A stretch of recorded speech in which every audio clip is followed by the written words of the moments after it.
I first started gaming. I can't tell you how old I was. I first started gaming when I was actually 3 years old. I always grew up around games. We played anything from Sonic to Mario Brothers. I originally started gaming back when I was in my early teens. Duck Hunt, whatever the kind of original games are. I still remember sitting with the blaster against a tube TV and my parents recording a video of me actually. And I'm going, the dog is laughing at me. I remember also, not really being able to control my own character, and I didn't realize until later that they had unplugged my little controller and everything, so that was fun. I fell in love with Japanese RPGs, the old turn-based ones, and I did that for a really long time. My name is Lauren Aquilino, and I am a captain in the United States Air Force, currently an RQ-4 pilot. I'm Kimberly Hildebrand. Currently, I'm an Air Force recruiter, and I'm also an Air Force Arabic language analyst.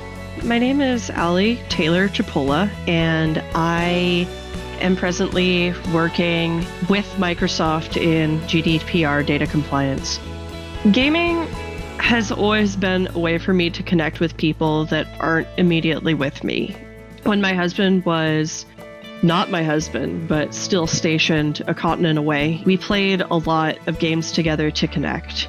And being in the military, I have moved a lot, so it's a really great way to kind of keep your friend base as well and do something more than just talk on the phone. When I do play, the people I tend to play with are actually some friends that I met in the Air Force Gaming Discord.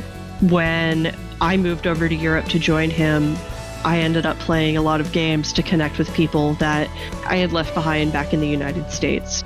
And now, since I live half a country away from most of my friends, I'm still holding standing game night. And then my boyfriend he was deployed for a while, and we actually kept in contact by playing Apex together and just kind of enjoying that time. And we have a squadron Discord that we'll use as well. That's a way to connect our squadron, so our unit.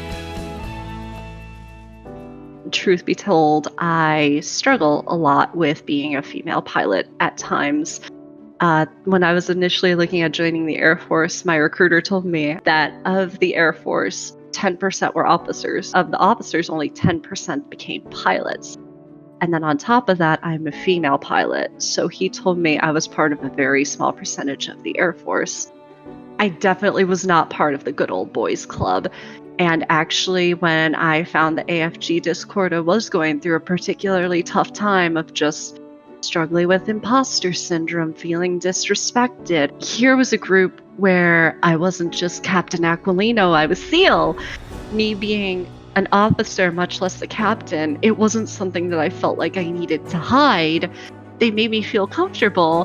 When I was younger, my dad did pass away, and having that console from him and having kind of that an outlet almost definitely helped with that. I play games to connect because when you can't be with somebody corporeally, there's still a way to reach out and touch somebody.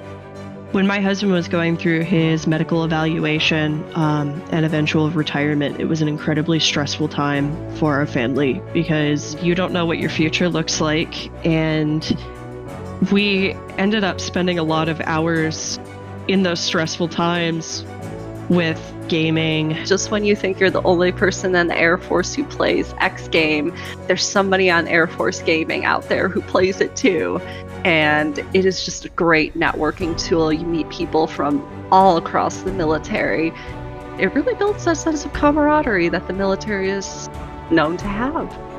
Games also, while being fun, are kind of things where you can learn to build skills as well. I came across this Arabic streamer, and he speaks in a dialect that I was trained in. Just thought it was really cool to kind of immerse yourself in something that you're interested in, and also something that benefits me personally as a linguist. My husband's colorblind, and I remember the day that we started turning on the color blindness mode in League of Legends, and suddenly the blue-purple, which is so hard for him to see the difference between, you could actually see what team was yours, which is amazing! My husband and I are one family, but there are families that are affected by this everywhere, whether it is being injured through work or something that makes it less accessible. And it was that realization that I really want to work in disabilities in gaming.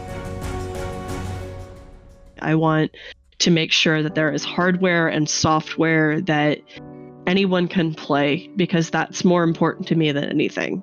I actually recently was diagnosed with PTSD, and through talking with a lot of people, a lot of females have actually made me realize that my experience isn't all that unique.